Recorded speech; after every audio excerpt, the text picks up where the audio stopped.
So for today's video, we're gonna be reviewing the episode that came out today, episode 2 of the Oblivious Saint Cant controller powers, I believe. But overall, it was an okay episode. Like honestly, like the first part was seeing Carolina like adjust. Because we saw her, like, once she got to Royal Capital, like, she was assigned bodyguards, made, and things like, get with the program kind of stuff. Um, but yeah, it was mostly, like, get with the program kind of stuff. Like, here's the things you need to learn. Um, Carolina was also given, like, a itinerary, like, a day of when actual wedding is all gonna take place. And apparently it's all supposed to happen within a span of a month of like the marriage. And like he said like something 2 weeks that there's gonna be, this huge announcement. So I wonder why they're specifically waiting for 2 weeks. Maybe it's just, cause a coincidence and I'm just thinking too hard. But moving on, so towards the end, we see Carolina. She's walking towards her lesson like every day. But um, an assassin tried to snipe her, as we saw towards the end of the episode. And we see Carolina was really shook up. And that's where the episode ends. Now, luckily, the bodyguard that she was assigned to was there. So he was able to, like, do something. But as we saw, like, that really shook up Carolina. And, you know, this is just my theory, but I believe, like, because, I forgot to mention, but during the episode, they're talking about, like, magical powers and stuff. And, like, if you saw the episode, like, every time they casted some magic around Carolina or something, it was always amplified.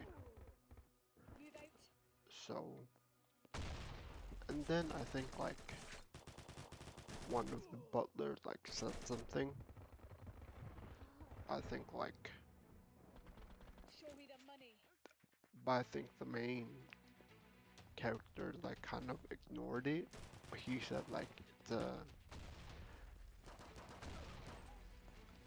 like, for you to, like, for magic, like, when magic power does that, like, when it's when it's amplified like that, usually, he basically said, like, oh, it's a sign of the saint's blessing. But I think everyone else kind of ignored that or just pretended not to hear it. But even the butler got it. He was like, "Yeah, it's the blessing of the saintress, or it's a sign of it."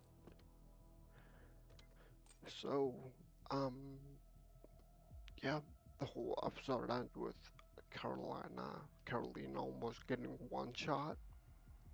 Like I said, luckily her bodyguard was there, so he was able to like save her. But I mean, if you saw the end of the episode, she was like pretty shaken up about it, and like I hope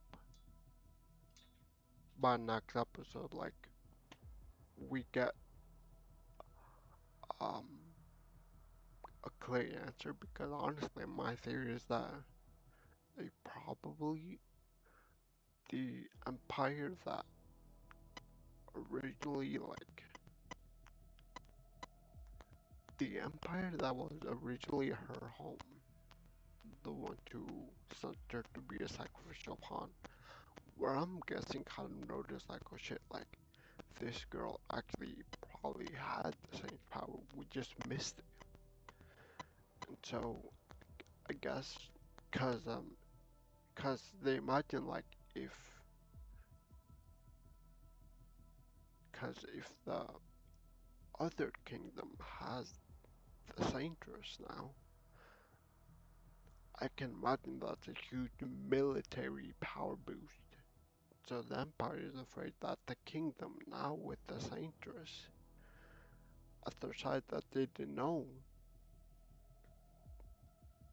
now they're like kind of scared because like with the Saints help, I'm guessing like that's a big up for them. So I'm guessing the Empire is kind of afraid. That's why they sent an assassin to take her out before they actually noticed. Cause like I said, I believe the Empire noticed too late. Maybe like when she was already away and they found out. But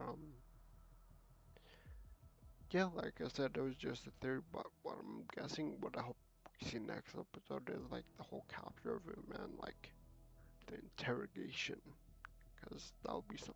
Cause like I said, for now it was all theory. I don't really know where this assassin came from, or was he even sent. Like I said, I guess we'll have to find that out next episode. But for now, pretty cool episode. Um, yeah, I think I'll end it there. Please leave a like, subscribe. I'll see you next time. Bye.